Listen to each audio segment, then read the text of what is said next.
नमस्कार दोस्तों, defence detective पर आप सभी का स्वागत है। और जैसा कि व्यूअर्स की हाई डिमांड थी कि भाई आप याना जी को अपने चैनल पर क्यों नहीं बुला रहे हैं, तो भाई आज याना जी आ गई हैं चैनल पर और बहुत उनके पास टाइम की कमी थी, फिर भी उन्होंने मेरे लिए टाइम निकाला। थैंक यू सो मच याना कि आप आई हमारे चैनल पर, टाइम निकाला हमारे लिए। Thank you so much, Alok ji. Assalamu alaikum. Jai Hind to all your viewers. Thank you, thank you. तो पहला सवाल तो मेरा यही है कि देखिए, मुझे पता है कि आप बहुत बिजी हैं। कल से श्रीनगर में G20 की मीटिंग्स होने वाली हैं और इसके लिए पिछले कई महीनों से तैयारियां चल रही थी, जोर शोर से चल रही थी। बिल्कुल। तो क्या वो तैयारियां पूरी हो गई? क्या श्रीनगर जो है वो पूरी तरह से तैयार है कल की मीटिंग को होस्ट करने के लिए? No, see, I will be very frank with you because मैं चाहती हूँ कि आपका शो जो है वो थोड़ा सा न्यूट्रल हो। मैं फ्रैंकली बताऊं तो जो बाबू कल्चर है, अनफॉर्चुनेटली श्रीनगर में it is very very pathetic.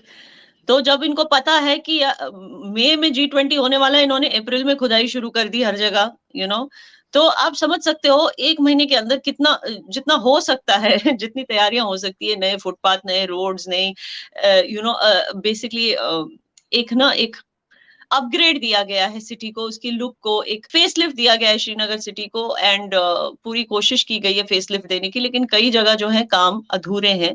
And मैंने ये हर जगह ट्वीट भी किया है कि एनवायरमेंटल पोल्यूशन और इन सब चीजों का ख्याल नहीं रखा गया। एंड बहुत सारे ट्रीज काटे गए। So it's unfortunate because Kashmir में इन सब चीजों को संभालने की जरूरत थी, लेकिन बहुत ही हैपहैजर्डली वहां पर काम हुआ है। I am not going to give fake compliments. जहां पे गलत है वहां पे गलत है, तो it could have been handled better. But I want to praise the central government's intentions, क्योंकि यहाँ पे सेंट्रल गवर्नमेंट, यहाँ पे तो लोकल एडमिनिस्ट्रेशन को मैंने इस वक्त क्रिटिसाइज किया, लेकिन जहां तक सेंट्रल गवर्नमेंट की बात है, I salute them for their efforts, to bring Kashmir on an international roadmap. तो ये चीज जो उनके एफर्ट्स थे, जो उनके इंटेंशंस थे, big salute to it. And I am feeling very proud कि हमारे कश्मीर में जो है इतना बड़ा इंटरनेशनल डेलीगेशन होने जा रहा है। It's unprecedented. जी नहीं, बिल्कुल प्राउड तो आपके साथ साथ मैं भी बहुत प्राउड फील कर रहा हूं, क्योंकि ऐसा पहली बार हुआ है कि इतने बड़े लेवल पर जम्मू कश्मीर का नाम जो है, सिर्फ इंडिया के बाहर ही नहीं, इंडिया की बात भी कहूंगा मैं कि हमारे यहाँ भी इतने बड़े लेवल, अब सबकी जबान पे जम्मू कश्मीर का नाम है, सबकी जबान पे बात है कि नहीं G20 की मीटिंग हो रही है। और इसमें कोई एब्सोल्युटली। बुराई नहीं है, इसमें कोई बुराई नहीं है कि जहां एंड पे जो एंड एंड कमियां हैं, I feel ji. I feel lucky कि एक्चुअली G20 की मीटिंग्स कई सिटीज में हुई। In fact I myself attended, मैंने स्पीच भी दी उदयपुर में जब G20 की मीटिंग हुई। It also happened, Y20 Jammu में भी हुआ। It also happened in Arunachal Pradesh. It happened in so many cities. It happened in Mumbai.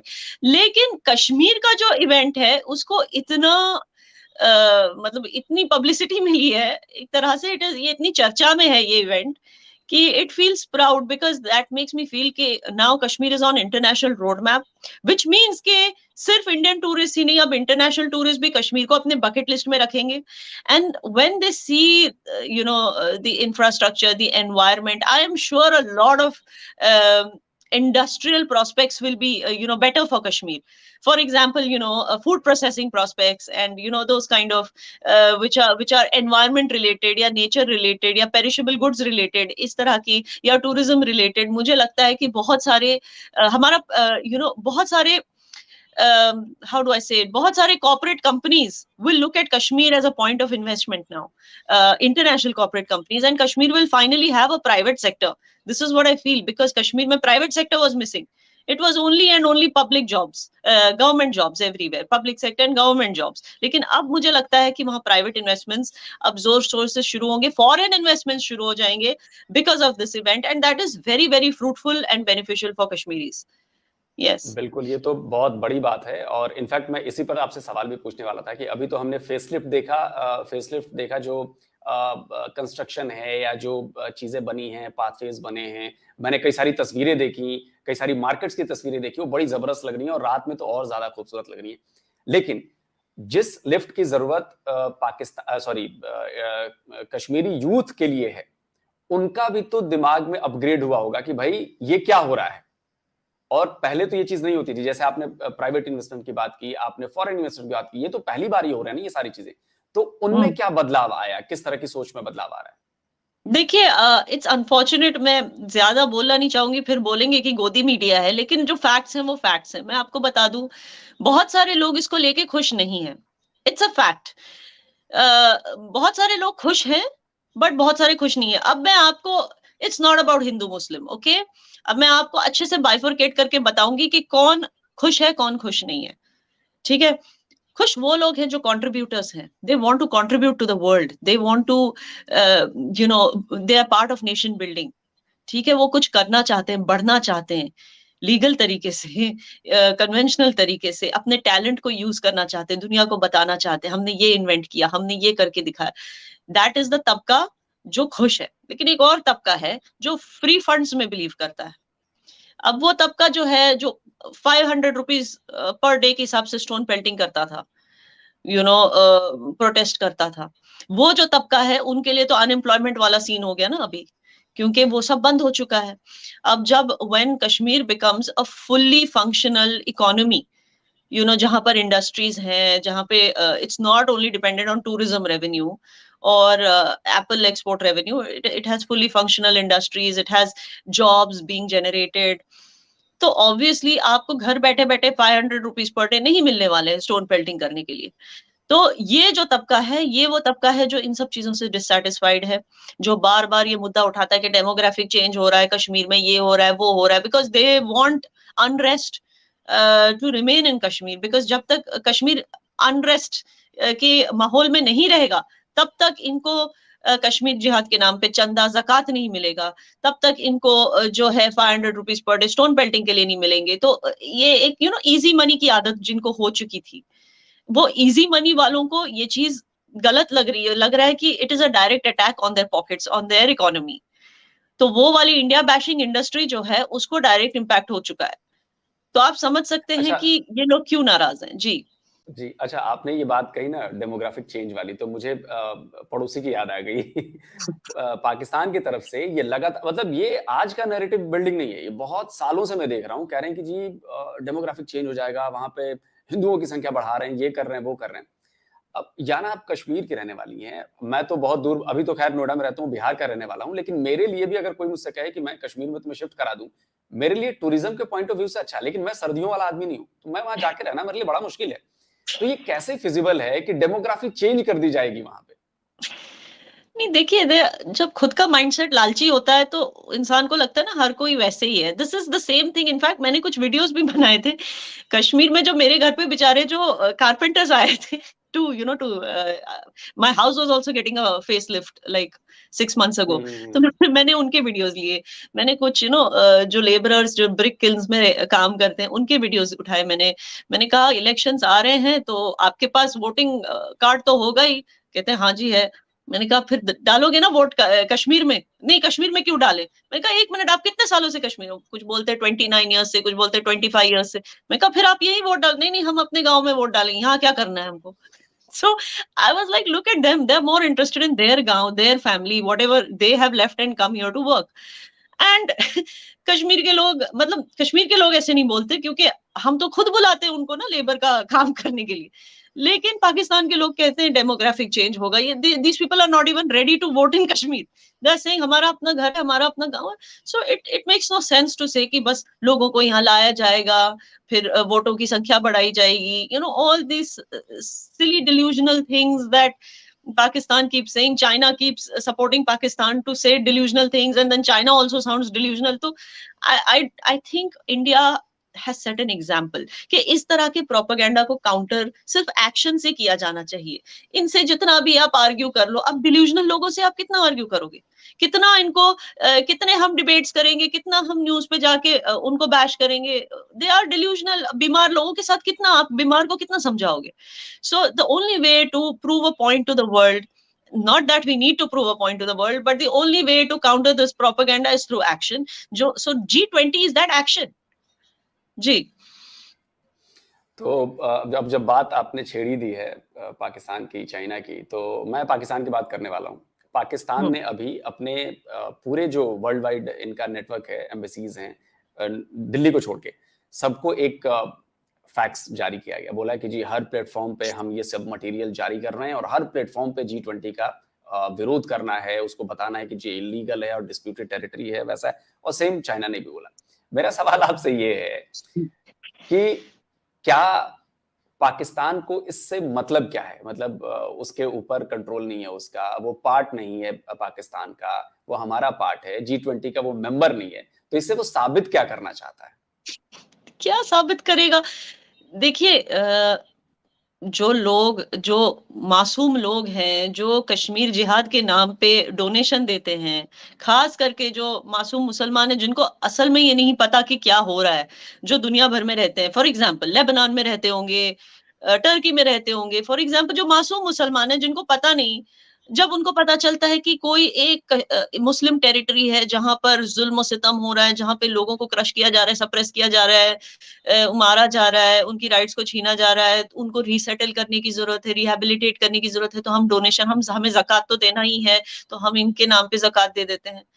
आप समझ सकते हो millions of dollars of funding Kashmir जिहाद के नाम पे आती है, और वो फंडिंग ज्यादातर पाकिस्तान में ही आती है। तो ये जो मुशाल मलिक जी जो प्रोटेस्ट करती हैं, इनको पैसे कहाँ से मिलते हैं? ये तो पता नहीं कितने अरसे से कश्मीर आई ही नहीं, लेकिन प्रोटेस्ट जारी रखती हैं। क्यों जारी रखती? पैसे कहाँ से आते हैं? उनका लाइफस्टाइल देखा है आपने? पैसे कहाँ से आते हैं? बिल्कुल, बिल्कुल, बिल्कुल। हस्बैंड है तिहाड़ जेल में, लेकिन मैडम देखिए गुची के चश्मे लगाती हैं। जस्ट लुक चश्मे एट हर लगाती हैं। Dressing sense. Daughter goes to a British school. How you think ना? आपको पता है कि सैयद सलाउद्दीन का जो जेके एआरटी है, वो मिलियंस ऑफ डॉलर्स जिहाद जाता था उनके पास, और वो कहते थे कि हम ये पैसे यूज कर रहे हैं कश्मीरियों को रीसेटल करने के लिए, क्योंकि इंडियन फोर्सेस जो है कश्मीरियों को मार रहे हैं। जस्ट इमेजिन, कश्मीरी को उससे एक पाई का फायदा नहीं हुआ। प्रोपेगेंडा भी ये लोग करते हैं, पैसे भी हमारे नाम पे यही लोग उठाते हैं। अच्छा, खत्म नबूवत, ऐसे बहुत सारी अभी भी तहरीके, खैर सैयद सलाउद्दीन का जो जेकेआरटी था, I am not sure if it's still functional और not, I don't think so, क्योंकि एनआईए ने बहुत सारे जो तरीके थे इनके हवाला वगैरह करने की, वो उन सारों पे शिकंजा कस लिया है। So it is not possible. लेकिन अभी भी खत्म नबूवत जैसी बहुत सारी ऑर्गेनाइजेशंस हैं जो कश्मीर के नाम पे जिहाद मांगती हैं। अच्छा, ये वही लोग हैं जो पैलेस्टीन के नाम पे जिहाद मांगते हैं, कभी सीरिया के नाम पे जिहाद मांगते हैं, तो आई एम सॉरी, ज़कात मांगते हैं, कभी फलस्तीन के ज़कात नाम पे माँगते हैं। ज़कात मांगते हैं, कभी फलस्तीन के नाम पे ज़कात मांगते हैं, कभी सीरिया के नाम पे ज़कात मांगते हैं, कभी कश्मीर जिहाद के नाम पे ज़कात मांगते हैं। अब आप सोचिए, इजराइल ने अपनी Israel kept on fighting for its right to survival, you know, and today it has proved. आज देखिए कितने सारे ओआईसी मेंबर्स आज इजराइल को तस्लीम कर रहे हैं। क्यों? इजराइल को एक्सेप्ट कर रहे हैं as an entity. Same way even India is fighting in the same way कि वी, ठीक है, हम टेररिज्म को टॉलरेट नहीं करेंगे, we will always fight back when it comes to terrorism, but हम एक प्रोग्रेसिव तरीके से हम अपना पॉइंट दुनिया के सामने रखेंगे, और दुनिया वो कबूल करेगी एक ना एक दिन। जैसे आज इजराइल के साथ हो रहा है, वैसे इंडिया के साथ हो रहा है when it comes to Kashmir. तो ये जो स्ट्रैटेजी है हमारी गवर्नमेंट की, आई रियली सल्यूट इट कि this is the way to move forward. जी। और मुझे लग रहा है कि ये स्ट्रैटेजी काम भी कर रही है, क्योंकि सऊदी अरबिया इन्वेस्ट कर रहा है, यूएई इन्वेस्ट कर रहा है, और भी गल्फ कंट्रीज हैं जो बहुत इंटरेस्टेड हैं। मुझे याद है कि अभी कुछ दिनों पहले ऑस्ट्रेलिया के हाई कमिश्नर शायद मिलने गए थे लेफ्टिनेंट गवर्नर से, उन्होंने उसमें बात की, वो बड़ा इंटरेस्ट दिखा रहे थे। इजराइल की कुछ कंपनीज है जो एग्रीकल्चर सेक्टर में वहां पे इन्वेस्ट करने वाली है।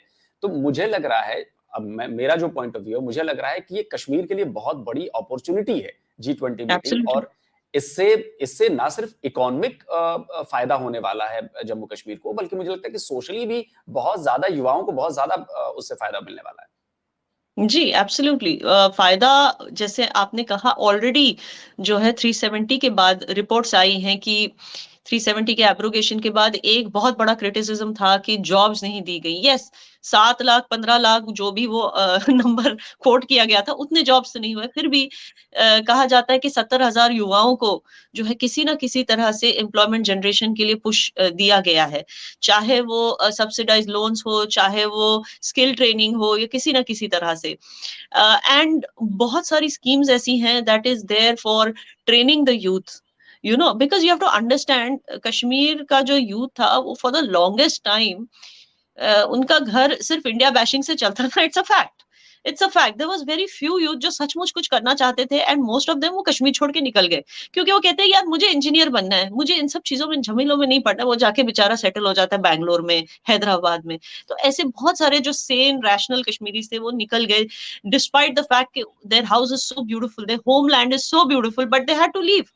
सिंह, यहाँ हर जगह यही, हर जगह मतलब कॉन्फ्लिक्ट को जिंदा रखने की कोशिश की जाती है हर जगह, चाहे वो कॉलेजेस में हो, चाहे वो एडमिनिस्ट्रेशन में, हर जगह यही चल रहा है।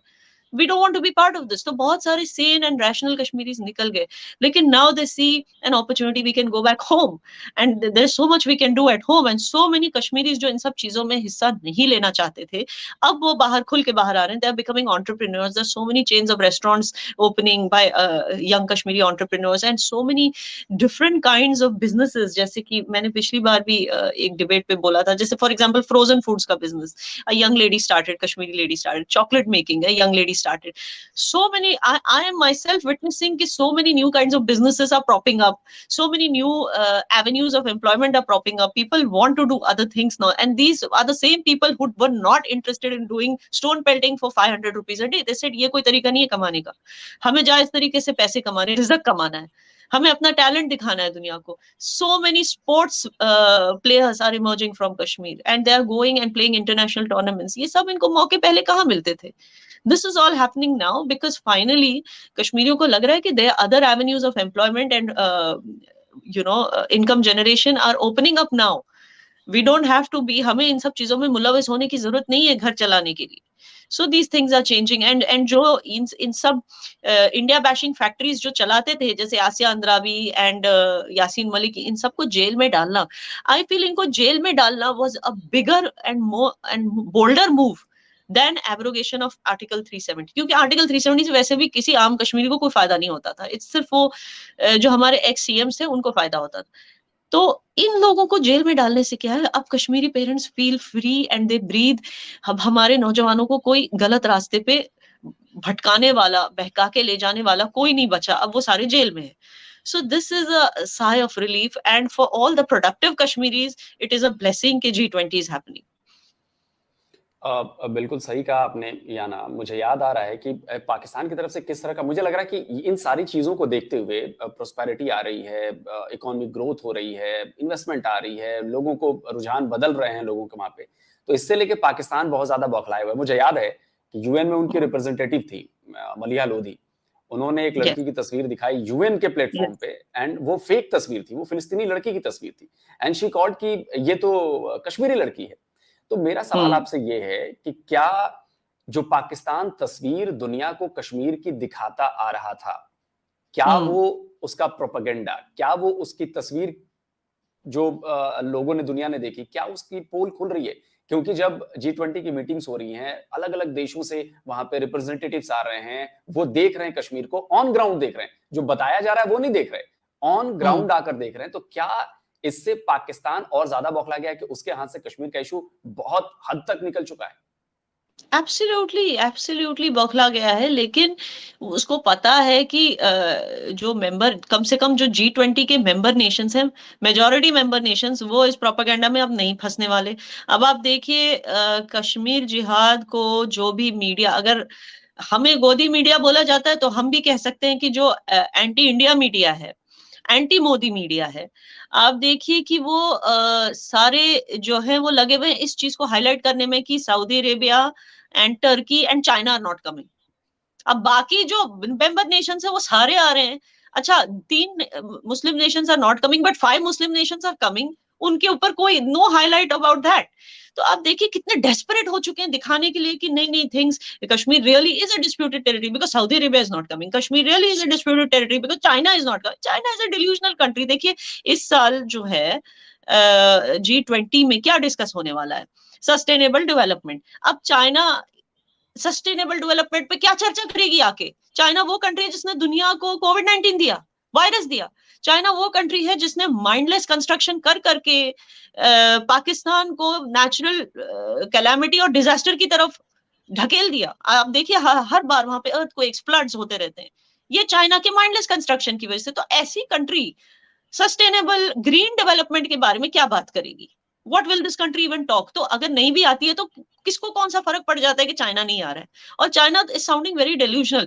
अरुणाचल हम बॉयकॉट करेंगे क्योंकि अरुणाचल डिस्प्यूटेड टेरिटरी है, कश्मीर का G20 बॉयकॉट करेंगे क्योंकि कश्मीर डिस्प्यूटेड टेरिटरी। ऐसे बार बार बोल के ना खुद की वैलिडिटी खत्म कर रहा है चाइना हर एक जगह, just because Indian economy is growing faster than China last 2 years। तो उसको एक वो बौखला गया है, धक्का लग गया है कि भाई हमारी जो इकोनॉमिक प्लेसमेंट है पूरी दुनिया में as the most powerful economy, इसको इट इज इवन प्रेडिक्टेड कि 2030 तक India will overtake China, Japan, Germany also. ठीक है ना, 2030 तक अगर इसी रेट पे इंडिया इंडिया की इकोनॉमी की ग्रोथ होती रही एट द रेट ऑफ 7%, और अगर करेंसी हमारी इसी लेवल पे रही, तो by 2030 we are suppose to be overtaking China. सिर्फ पॉपुलेशन में ही नहीं, ऑलरेडी हमने ओवरटेक किया, अब इकोनॉमी में भी करने चले।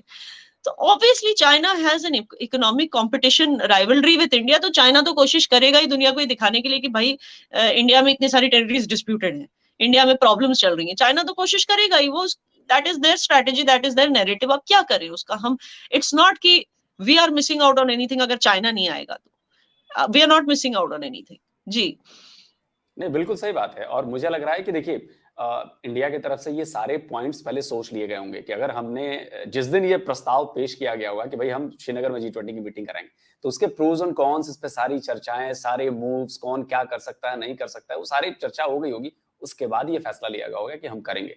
और इनफैक्ट देखिए ऐसा तो है नहीं कि चाइना को कभी मीटिंग्स की या इंडिया के सपोर्ट की जरूरत नहीं पड़ेगी, चीजें नहीं होंगी। एससीओ के भी मेंबर्स हैं, हम ब्रिक्स के भी मेंबर्स हैं, तो हर जगह कनेक्टेड हैं। तो अगर आप इधर प्रॉब्लम करोगे तो और भी कई जगहों पे, कई फ्रंट पे आपके साथ प्रॉब्लम हो सकती है, बट इंडिया बिल्कुल हो हैज नेवर सकती है। Been a country that creates problems for any other country. जहां तक मुझे पता है, India has always thought of progress, sustainable development, good of the world, good of the people, good of humanity, good of the environment. तो मुझे नहीं लगता कि इंडिया इन बेतुकी पेटी चीजों के ऊपर बदला लेने की कोशिश करेगी। वो हमारे नेचर में है ही नहीं, वो हमारी तहजीब ही नहीं है कि हम ऐसी ऐसी चीजों के लिए बदला लें। अब लाइक आई सेड, बीमारों से क्या आर्ग्यू करना, बीमारों से क्या बदला लेना। तो we will just go about. मुझे जहां तक पता है, व्हाट आई कैन फोरसी, जिन मीटिंग्स की आपने बात की, फ्यूचर में जब चाइना को सपोर्ट की जरूरत होगी, I don't think India will back off. जी नहीं, वो तो खैर अब बात सही है आपकी।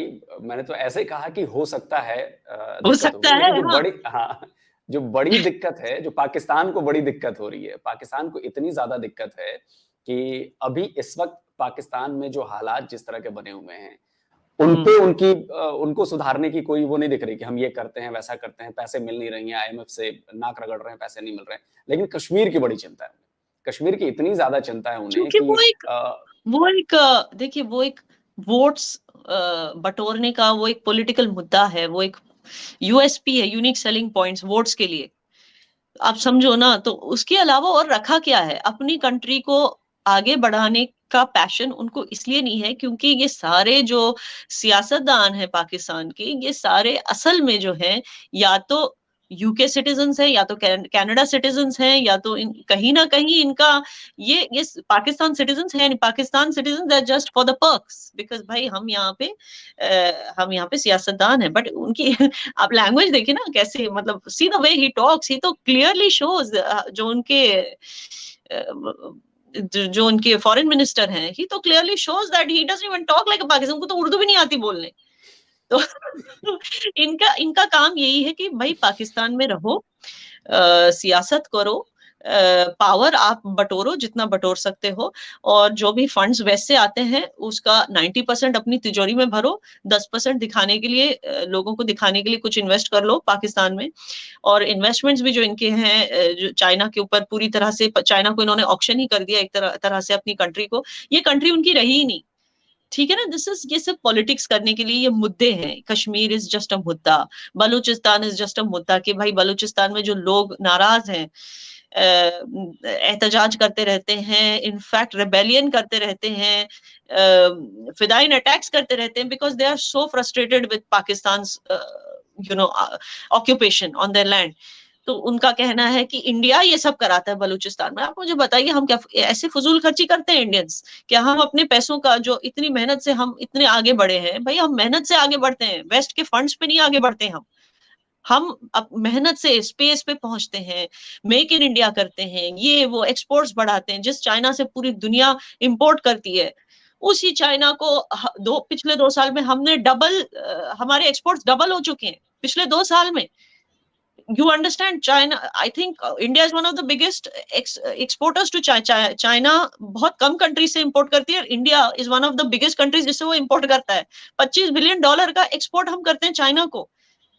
ये सब हम मेहनत से करते हैं, ओके, एजुकेट होकर करते हैं। हमारे युवाएं जो हैं दूसरी कंट्रीज में जाते हैं, they become CEOs, they become prime ministers. तो ये जो है हम मेहनत से अचीव करते हैं, इनकी तरह तो नहीं कि चंदा और ज़कात पे हम जीते हैं। तो हम इस तरह की फजूल खर्ची थोड़ी हम करेंगे कि बलूचिस्तान में जो फिदाइन अटैक्स हो रहे हैं वो हम लोग फंड करते हैं। दिस इज लाइक स्टूपिडिटी, इस तरह की बातें करना। मतलब ये तो ठीक वैसी ही बात हो गई कि अपने आप को गड्ढे में गिरा देना, और इंडिया आगे बढ़ना गड्ढे में नहीं गिराना है। आपने बात कही ना कि हमारे यूथ हमारी जाती है तो वो CEOs बनते हैं, इस पे मुझे याद आया, टर्की में पाकिस्तान की यूथ गई तो गेट आउट पाकिस्तानीज वहां पे कैंपेन चला। ब्रिटेन में तो रूल ही बना दिया और बहुत ज्यादा वहां से डिपोर्टेशन चल रही है। ग्रीस में गेट आउट पाकिस्तानीज कैंपेन शुरू हो चुका है, इनफैक्ट इटली में चल रहा है, जर्मनी में चल रहा है, पता नहीं कहां कहां चल रहा है।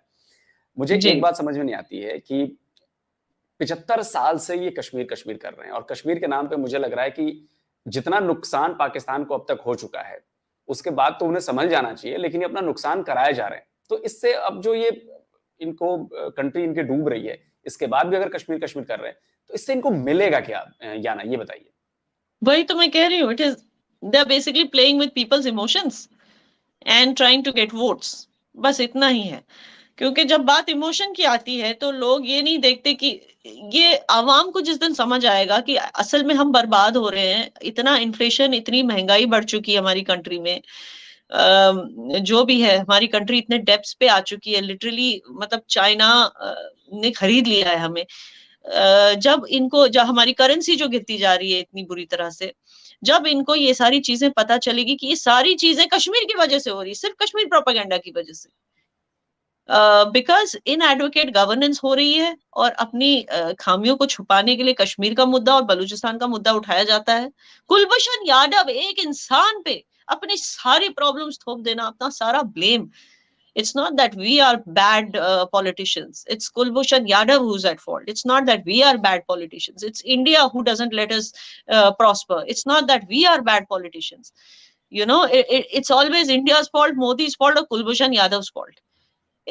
ये इनकी मतलब तरबियत है। और जिस दिन आवाम को ये समझ आएगा, हिदायत जिस दिन अल्लाह ताला जिस दिन इस आवाम को ये हिदायत देगा कि आपके सारे प्रॉब्लम्स का रीजन ही है इंडिया बैशिंग, बनस्बत इंडिया बैशिंग, अगर आपने इंडिया के साथ दोस्ती की होती तो आज आपके बहुत सारे प्रॉब्लम्स जो हैं वो नहीं होते एग्जिस्ट, जैसे महंगाई, जैसे दवाइयों की कमियां, जैसे बहुत सारी चीजें, आटे की कमी, चावल की कमी, बिल्कुल बिल्कुल, बहुत सारी चीजें जो है वो नहीं होती। और जिस तरह से relations are strained, it is such a ugly kind of a cold war. मतलब Jaishankar ji was naturally good with everyone, but you could see that discomfort when he was in front of Bilawal Bhutto in Goa. You could see that. तो वो unnecessary एक cold war जैसी लोगों के बीच भी, लोग नहीं चाहते कि उनके क्रिकेटर्स यहाँ आए, लोग नहीं चाहते कि उनके सिंगर्स यहाँ आए। क्यों इतने सारे लोगों के पेट पे लात मारना just because you want to hate India?